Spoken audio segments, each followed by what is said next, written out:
Well, here we are in beautiful St. Augustine, Florida at Castillo San Marcos, otherwise known as St. Mark's Castle. This was built in 1672 out of coquina stone.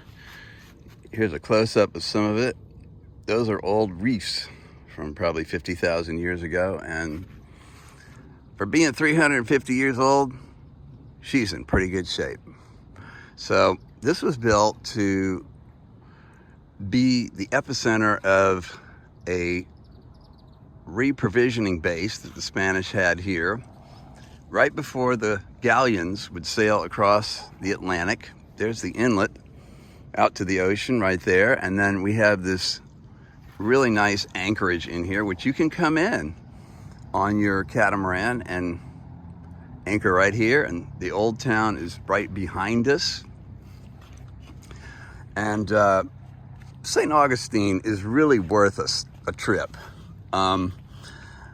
It's got wonderful history, stunning architecture, great cuisine, and it's relatively easy to get to. And so here are different types of cannons.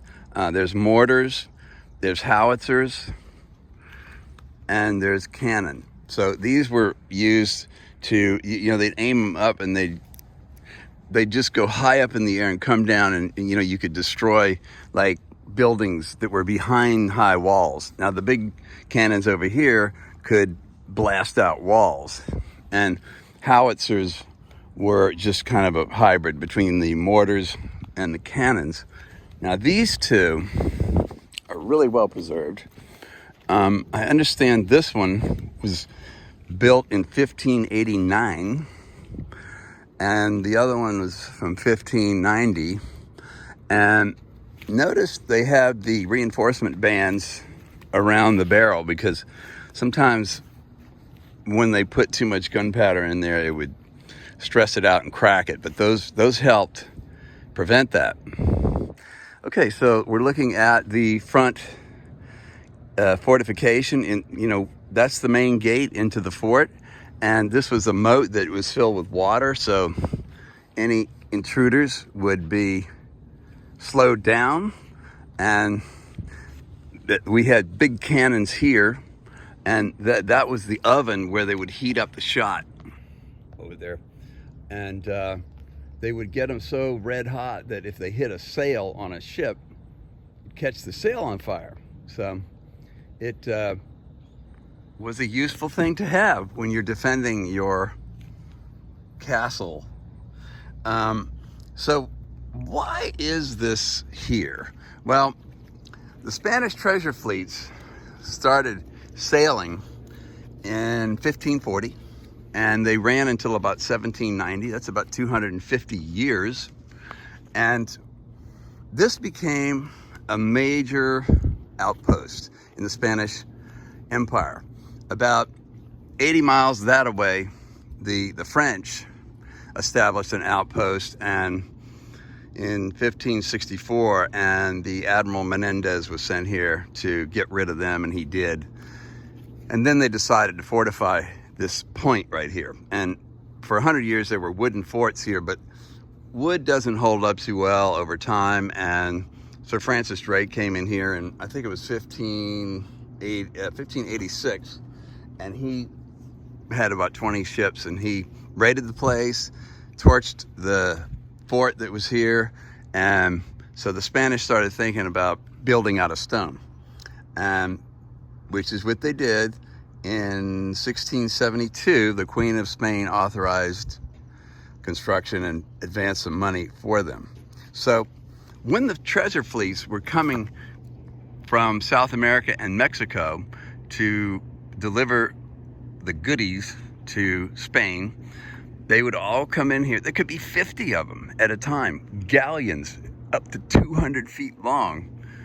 And they would anchor here, they would get water, they would get food for the crossing, which would take 2 to 3 months, depending on the winds. Some of the cargoes originated as far away as Manila in the Philippines, which was their outpost there, that would collect items that they would be shipped back to Spain. So the Spanish mines in Mexico would produce silver, and they would take the silver all the way from Acapulco to Manila, and they would trade that for spices, silk, jade, stuff like that. And this was very profitable for many, many years. And this is why Spain became the wealthiest nation in Europe for at least 100 years, maybe more. So I'm just going to show you some highlights of this town. And I really think this is worth a stop on any cruiser's itinerary. It's really a special place, and I love it. So stand by. Architecture here is really unique, and in the days before air conditioning, they discovered that if you built the lower floor out of thick stone and then had galleries up top, it would keep the interior much cooler. And these porches, called galleries, were the best place to sleep in the hot summer days because mosquitoes generally don't fly high. And if you stay up top, especially if there's a gallery all the way around the house, and depending on the wind direction, you can always catch a nice breeze, it was cool and bug-free. So we're on St. George Street. It seems to be the main street in St. Augustine of the old town. And a lot of interesting architecture here.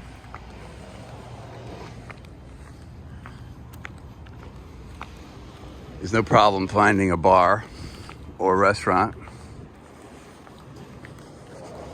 or ice cream.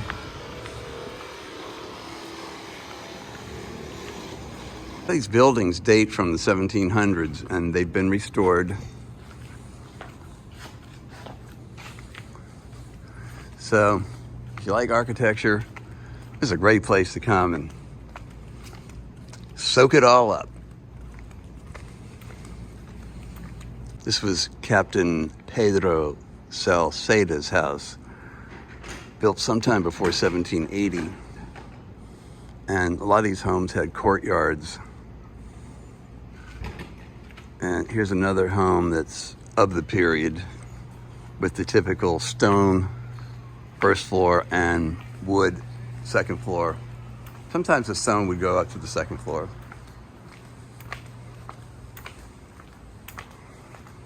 It's the Arrivas house, built in 1702, and they have a nice courtyard in the back. And here's another home. Let's check it out, see how old this one is. 1762, the Rodriguez Avero Sanchez house.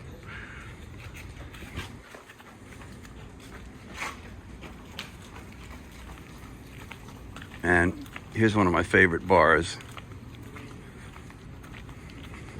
Looks like it's pretty old, called the Bull and Crown. And they have live music there and pretty good drinks.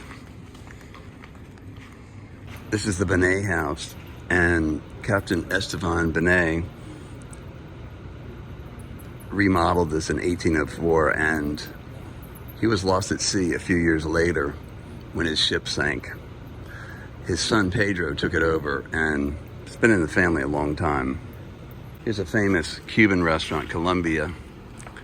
Started in Tampa, and I think it's probably a great place to go to. I've been to the one in Tampa, and the food was really good.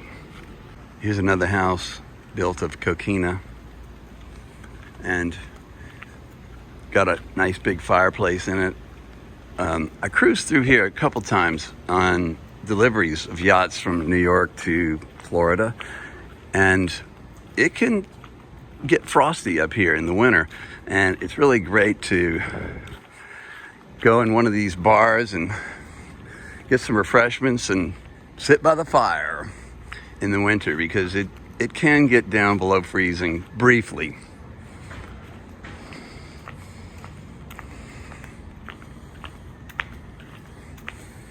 This is the Sanchez house. Let's just check this out. 1816, there was a wood structure here, and then the Sanchez's built this stone house.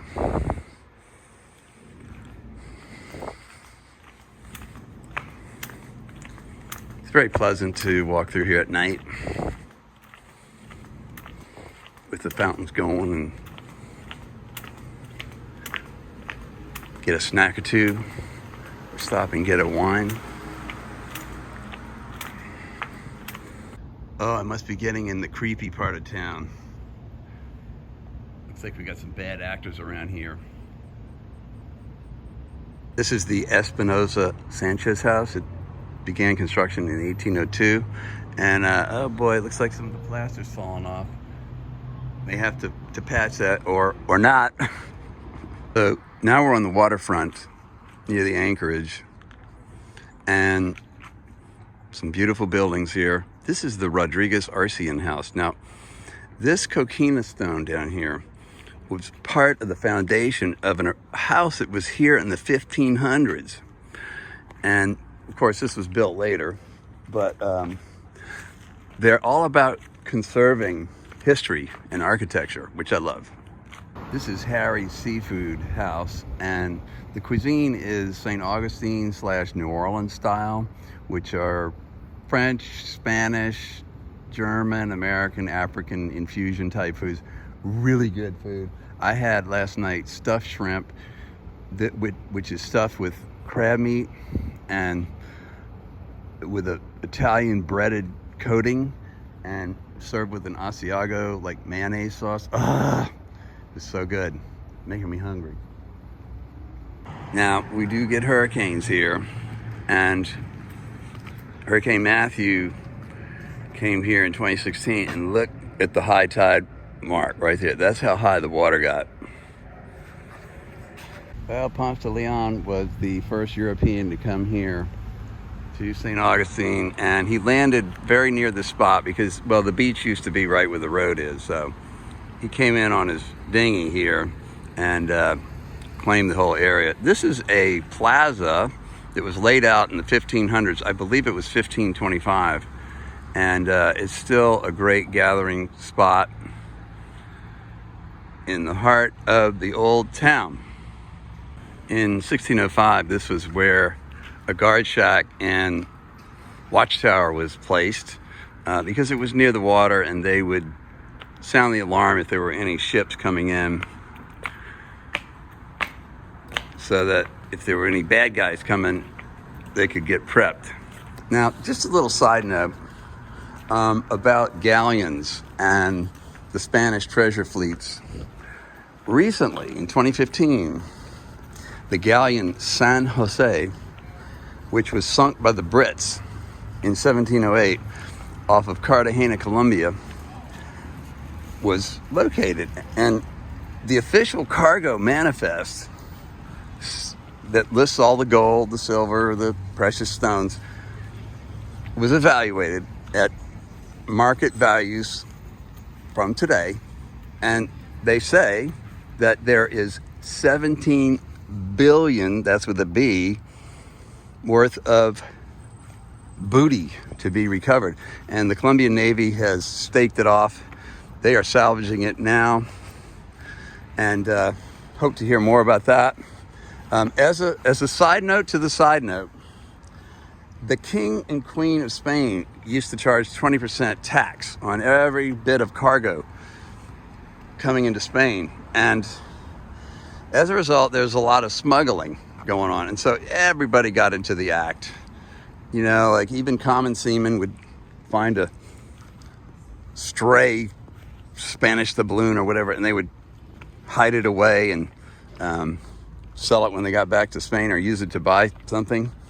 And so there's a lot of smuggling. And the people like Mel Fisher, who has salvaged many of these wrecks, determined that in addition to the quote-unquote legal cargo, there was illegal cargo that usually amounted to at least 30% more of what was officially on board.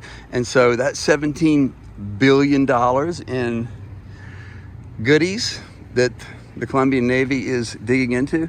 Could be 30% more than that. So it could be more like $20 billion. Stay tuned there. So at the far end of the town square, we're seeing the governor's house. This is from around 1764. And a lot of the offices were here too, of the government. I'm here in the St. Augustine City Marina. It has floating docks, which is great. And it's by the Bridge of Lions. And, oh, look, the pirates just came. I better get out of here fast. I really like these catamaran dinghies. And you can buy them direct from a wholesaler in China on a website called Alibaba or AliExpress. ALIBABA. Check them out. Well, I hope you enjoyed my quick tour of St. Augustine, and if you're interested in seeing actual selling price histories of catamarans, feel free to contact me through my website, largecatamansforsale.com, and I can send you detailed lists. We can sort by make, model, year, whatever, and I'm happy to share this with you. It's from a proprietary website, soulboats.com, and so now I'm going to go have some Eggs Benedict here. This is the Hilton here in St. Augustine, right on the bayfront, and they were voted the best breakfast out of 2,500 Hilton hotels. So they're doing something right. All right, smooth sailing.